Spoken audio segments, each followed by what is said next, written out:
जय हिंद दोस्तों।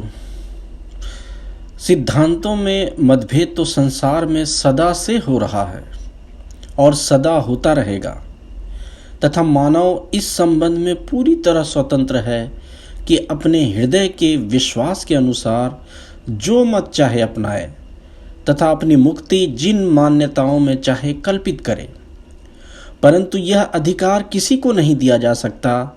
कि अपने धार्मिक सिद्धांतों को जबरदस्ती किसी पर ठोंसने का प्रयास करे या ऐसे सिद्धांतों का अनुसरण करे जो अत्याचार और अन्याय की शिक्षा देते हों। यह ढंग जब भी अपनाया जाएगा हमेशा एक ना समाप्त होने वाले उपद्रव का क्रम आरंभ हो जाएगा। एक उचित सीमा तक मतभेदों को दूर करने या सच्चाइयों को फैलाने का एक और केवल एक ही तरीका है कि शांति तथा सुरक्षा के वातावरण में हर मतभेद से दूर होकर एक दूसरे तक अपने विचारों को पहुंचाया जाए और एक दूसरे के दृष्टिकोण को ईमानदारी के साथ समझने का प्रयास किया जाए। मतभेद जितने जटिल होंगे उतना ही इस संबंध में नरमी, सहनशीलता तथा शिष्टता की अधिक आवश्यकता होगी और इस बात की आवश्यकता होगी कि कट्टर विरोधी के मामले में भी न्याय का दामन हाथ से न छोड़ा जाए और सिद्धांतिक मतभेदों पर क्रोधित होकर युद्ध का बिगुल फूंकने की आदत छोड़ दी जाए। परंतु बहुत ही दुख के साथ कहना पड़ता है कि बहुत से अन्य पूर्वी देशों की तरह हमारे देश में भी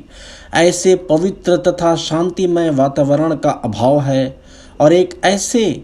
कम प्रशिक्षित घोड़े की तरह जो जरा सी तेज चाल के संकेत पर अपनी चाल के सब नियमों को भूलकर सरपट हो जाने का आदी हो, हम भी अपने मतभेदी वार्तालाप में संयम तथा सहनशीलता की सब सीमाएं तोड़कर आगे निकल जाते हैं। आगे कुछ एपिसोड्स में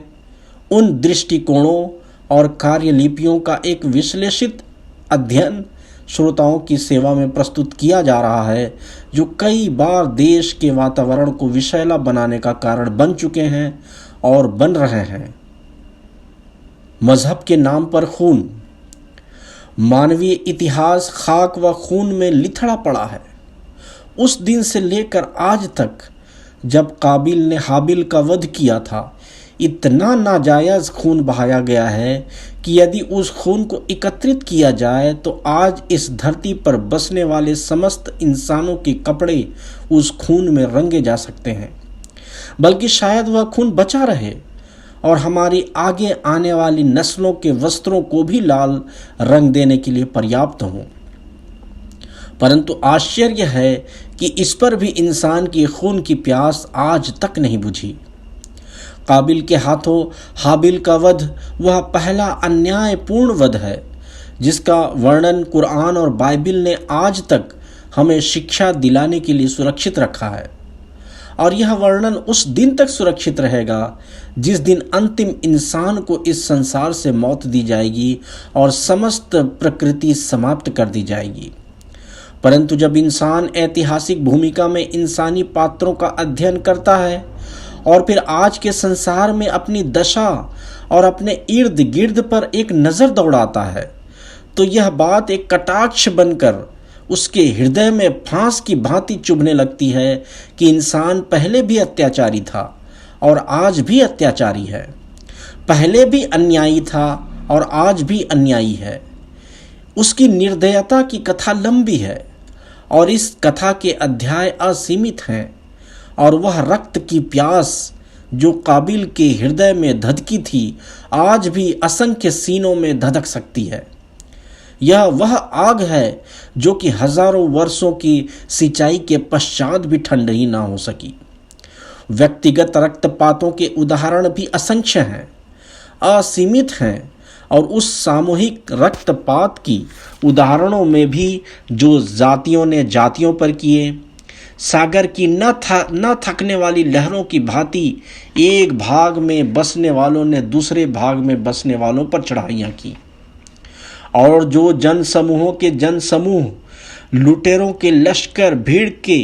रूप में एकत्रित होकर नए देशों को पराजित करने के लिए निकले। कैसर ने भी रक्तपात किया और किसरा ने भी, सिकंदर महान के हाथ भी रक्त से रंगीन हुए और नीरू के भी, और हलाकू और चंगेज खां के हाथों हुई बगदाद की तबाही से इतिहास के पन्ने आज तक खून से रंगे हुए हैं। यह रक्तपात कभी मान सम्मान के नाम पर किए गए, कभी ईर्ष्या व द्वेष के आधार पर, कभी आजीविका की खोज में निकली हुई भूखी जातियों ने यह अत्याचार किए, और कभी केवल समस्त संसार को विजयी करने का लालच निर्दयी महाराजाओं का उद्देश्य था। फिर ऐसा भी बहुत बार हुआ कि यह रक्तपात स्वयं खुदा के नाम पर किए गए और धर्म की ओट बना बना कर मानव जाति का रक्त बहाया गया। यह सब कुछ हुआ और आज भी हो रहा है, और अपने पात्र की यह प्रवृत्ति देखकर इंसान का दिल कभी कभी निराशा से भर जाता है और यह सोचने लगता है कि क्या इसी कारण इंसान को पैदा किया गया था।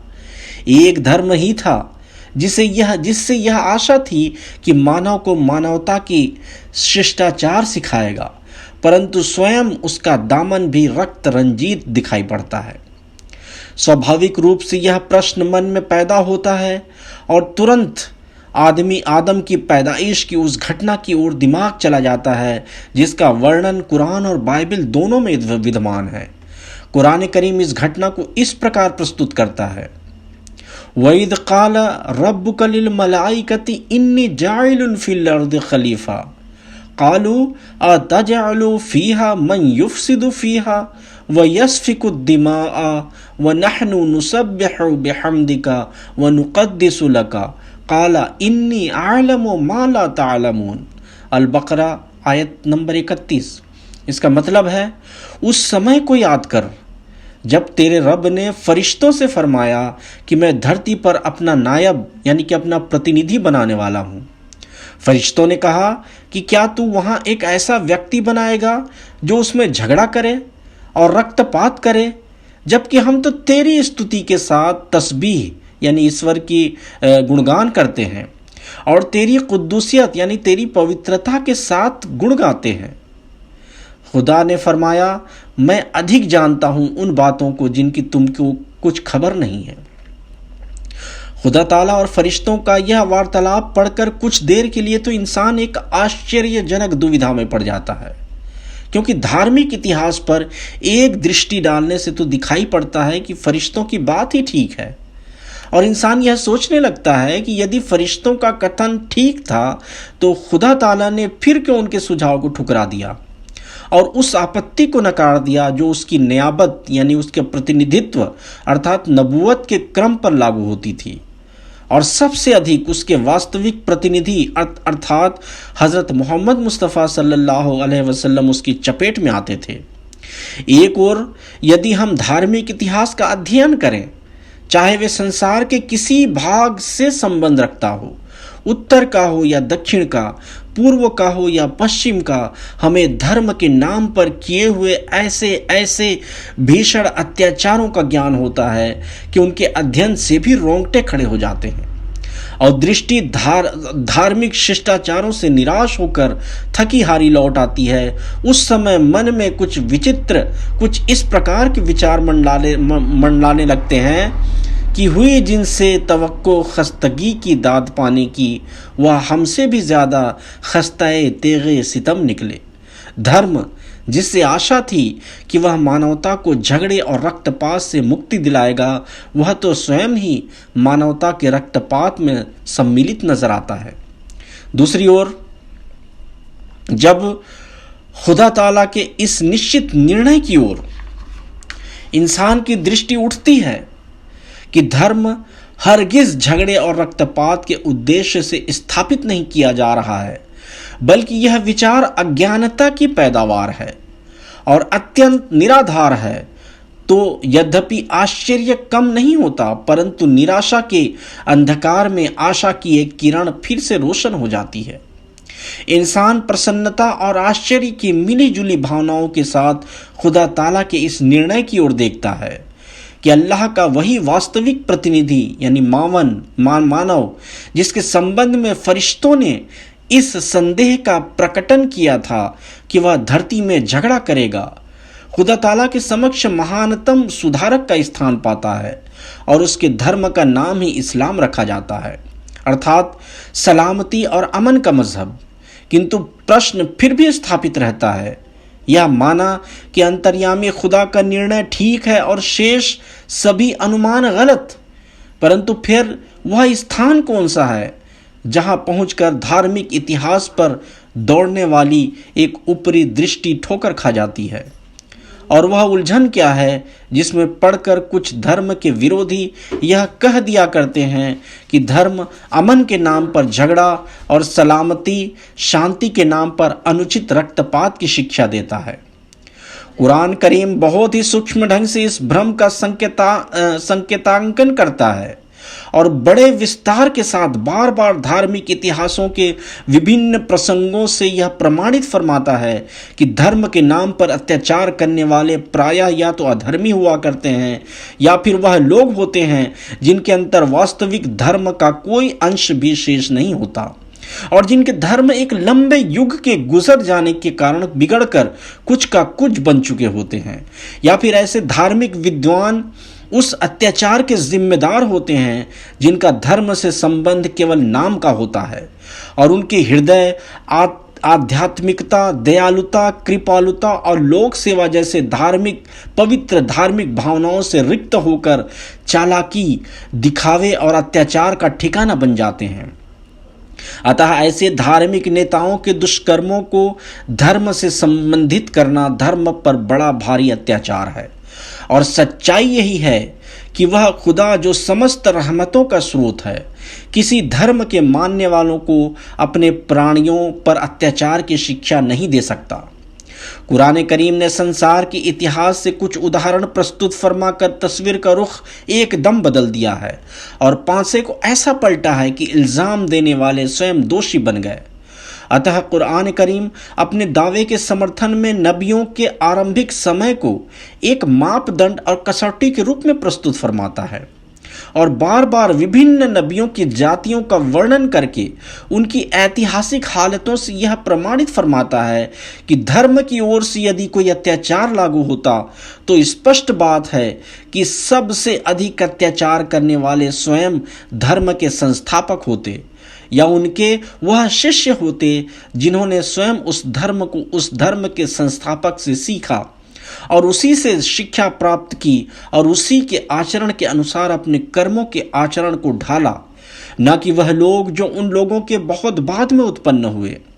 और या तो उन्होंने धर्म को बिगड़ी हुई दशा में देखा और उसी का अनुसरण करते रहे या अपने आचरण की गिरावट के कारण अपने ही विचारों का अनुसरण करते रहे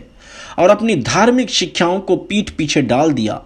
परंतु प्रत्यक्ष रूप से यह सभी कुछ धर्म के नाम पर ही किया गया। मजहब का जो इतिहास कुरान करीम वर्णन फरमाता है इसमें बार बार हमें ऐसे दृश्य दिखाई देते हैं कि अत्याचार तो किया जा रहा है धर्म के नाम पर, मगर किया जा रहा है अधर्मियों की ओर से। हिंसा तो की जा रही है खुदा के नाम पर, परंतु की जा रही है ऐसे लोगों की ओर से जो खुदा की वास्तविक कल्पना से ही अज्ञानी थे। अतः कुरान करीम हज़रत नूह अलैहिस्सलातु वस्सलाम के संबंध में फरमाता है कि जब नूह ने संसार को दीक्षा और नेकी की ओर आमंत्रित किया तो नूह जालिम नहीं थे, अपितु वह लोग जालिम थे जो बाहुबल से नूह की आवाज़ को दबा देना चाहते थे। अतः कुरान करीम में अल्लाह ताला फरमाता है कि उन लोगों ने हज़रत नूह के संदेश को सुनकर क्या कहा। उन्होंने कहा, ल इन लम तंतही या नूह ल तकूनन्न मिनल मरजूमीन। ये सूरत शोरा का है 117 नंबर की आयत। अर्थात कि ए नूह, यदि तुम अपने धर्म से ना हटे और अपना वर्तमान व्यवहार ना बदला तो अवश्य संगसार यानी पत्थर मार मार कर तुम मार दिए जाओगे। अतः कुरान करीम के अनुसार धर्म के नाम पर जुल्म सच्चे धर्म के मानने वालों पर हुआ है, सच्चे धर्म के मानने वालों ने नहीं किया। फिर हज़रत नूह के बाद हज़रत इब्राहिम का उदाहरण आता है कि हज़रत इब्राहिम ने अमन, प्रेम और सहानुभूति और नम्रता के साथ संसार को खुदा के सच्चे मार्ग की ओर बुलाया। उनके हाथ में कोई तलवार नहीं थी, कोई हिंसक तरीका नहीं था, कोई अत्याचार का साधन नहीं था। परंतु इब्राहिम को जाति के सरदारों ने भी वही कुछ कहा जो उससे पहले नूह के समय के अधर्मी लोगों ने कहा था कि लन ल इन लम तंतहि ल अर्जुमन्नका। सूरह मरियम आयत नंबर 47। यानी यदि अपनी इस आस्था और प्रचार से नहीं हटोगे तो ठीक है, अगर हट जाओगे तो ठीक है, नहीं तो हम तुमको अवश्य पत्थरों से मार मार कर मार देंगे। यह शब्द आज़र ने हज़रत इब्राहिम से कहे थे। अब देखें कि बिल्कुल वही शब्द जो हज़रत नूह के समय के अधर्मियों ने हज़रत नूह के संबंध में प्रयोग किए थे, हज़रत इब्राहिम के समय के अधर्मियों ने भी हज़रत इब्राहिम के संबंध में उन्हीं शब्दों में धमकियां दी। उसी प्रकार अपमानित किया गया, वैसा ही उनसे व्यंग्य किया गया और पहलों की भांति उनको भी मारा पीटा गया और कष्ट दिए गए। परंतु वह नम्रता और धैर्य के साथ डटे रहे। हज़रत इब्राहिम पर भी एक विरोध और झगड़े की आग भड़का दी गई और प्रत्यक्ष रूप में भी उनको जलती हुई आग में डालकर जिंदा जलाने का प्रयत्न किया गया। हज़रत लूत के वह नकारने वाले जो धर्म की वास्तविकता से अज्ञात थे, उन्होंने भी धर्म ही का नाम लेकर हज़रत लूत और हज़रत लूत के मानने वालों पर जुल्म ढाए और उनको भी उसी प्रकार की धमकियां दी गई। अतः लूत के ना मानने वालों ने आपको अपने देश से निकालने की धमकी दी और बार बार आक्रमण करके चढ़ाते रहे और धमकाते रहे और डराते रहे कि किसी प्रकार यह अपने धर्म के शांतिपूर्वक प्रचार से हट जाएं। और हज़रत शुएब के विरोधियों ने भी यही तरीका अपनाया और हज़रत शुएब से क्या कहा, ला नुखरिजन्नक या शुएबु वल्लज़ीना आमनु माका मिन करियतिना औ ला तऊदुन्न फी मिल्लतिना काला अवलौ कुन्न कारिहीन। अल-आराफ 89। यानी कि ऐ शुएब, या तो हम तुमको और तुम्हारे साथ ईमान जो लाए हैं उनको अपने शहर से निकाल देंगे, या तुम हमारे धर्म में अवश्य लौट कर आ जाओगे। अर्थात तुम पर हम इतनी हिंसा करेंगे, तुम पर इतनी हिंसा की जाएगी, इतनी सख्ती की जाएगी कि जीवन तुम पर अत्यंत कठिन हो जाएगा। तुमने इर्तिदाद यानी धर्म परिवर्तन का जो मार्ग धारण किया है, अर्थात एक धर्म को छोड़कर दूसरे धर्म का अनुसरण आरंभ कर दिया है, यह तरीका तुमको हर दशा में बदलना पड़ेगा। इसी कारण हम तुमको यह अवसर दे रहे हैं और तुमको चेतावनी दे रहे हैं, अवलौ कुन्न कारिहीन। हज़रत शुएब ने फरमाया कि क्या इस दशा में भी कि हमारा दिल तुम्हारे धर्म का समर्थन न करता हो, क्या इस प्रकार भी किसी को किसी धर्म का अनुयायी और पाबंद किया जा सकता है? दिल गवाही देता हो कि वह धर्म झूठा है और सहसा उस धर्म से भागकर किसी शांतिमय धर्म की शरण में आ जाना चाहता हो, तब भी क्या उसे मजबूर किया जा सकता है? और वह अपने दिल की गवाही के विरुद्ध, अपने अंतर्मन की आवाज़ के विरुद्ध एक ऐसे सिद्धांत को स्वीकार कर ले जिस पर उसका दिल तसल्ली नहीं पाता। कत्ले मुर्तद अर्थात धर्म परिवर्तन करने वालों का वध के विरुद्ध हज़रत शुएब का यह एक ऐसा चट्टान की भांति सुदृढ़ और नकारा न जा सकने वाला प्रमाण है कि आज तक इसका उत्तर किसी हिंसक से बन नहीं पड़ा। क्योंकि प्रत्येक मानवीय विवेक और प्रत्येक मानवीय हृदय इस बात पर हमेशा से गवाह है कि तलवार को न कभी पहले दिलों पर हुकूमत प्राप्त हुई, न कभी भविष्य में होगी। उसे हड्डियों और हाड़ मांस पर तो अधिकार प्राप्त हो जाता है, परंतु बुद्धि और भावनाओं के संसार तक उसकी कोई पहुंच नहीं। यह मानवीय प्रवृत्ति की एक न बदलने वाली आवाज है और यह मौलिक प्रवृत्ति वही है जो आदम को प्राप्त हुई थी और संसार का अंतिम व्यक्ति भी इसी पर मरेगा। मानवीय प्रवृत्ति की यह आवाज़ कभी परिवर्तित नहीं हो सकती और वह निर्दोष जिनको धर्म के नाम पर धर्म के अज्ञानी आगुओं ने धर्म परिवर्तन करने वाला ठहराकर वध करने योग्य घोषित कर दिया। उनके दिलों की आवाज प्रायः इसी प्रकार उठती रहेगी, क्या तुम हमें अपने बिगड़े हुए सिद्धांतों को मानने पर इस समय भी विवश कर रहे हो, जबकि हमारा दिल एकदम उनसे तंग आ चुका है। परंतु पश्चाताप का स्थान है कि प्रायः से ऐसा ही होता चला आया है,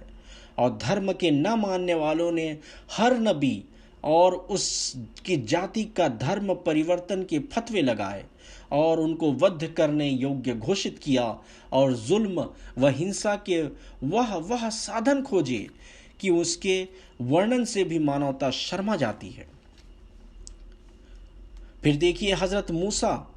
और आपके अनुयायियों से भी यही हुआ, और फिरऔन ने भी वही कहा जो उससे पहले पिछली जातियों के नाम मात्र धार्मिक नेता कहा करते थे, और वही जुल्म का मार्ग अपनाया जो खुदा के प्रतिष्ठित बंदों के संबंध में आरंभ से जालिम अपनाते आए थे। अतः फिरऔन ने अपने अनुयायियों को आज्ञा दी, उक्तुलू अबना लदीना आमनु माहू वस्तहयू निसाअहुम, मोमिन आयत नंबर 26, कि ऐ मेरे अनुयायी और आज्ञाकारी अधिकारियों, उन लोगों को जो मूसा पर ईमान लाए जबरदस्ती के साथ रोको, और उनके बेटों को तो कत्ल कर दो और उनकी बेटियों को जीवित रखो। अतः देखिए कि धर्म के नाम पर धर्म परिवर्तन की यह सजा भी नबियों की जमातों ने नहीं दी, परंतु नबियों की जमातों को दी गई। फिर उसी प्रकार हजरत मूसा के पश्चात ईसा को भी कैसे कैसे अत्याचारों का निशाना बनाया गया, यहाँ तक कि दुश्मनों ने अपनी ओर से उनको सूली पर चढ़ाकर मारने की कोशिश की, और उनके मानने वालों पर भी कई अत्याचार ढाए।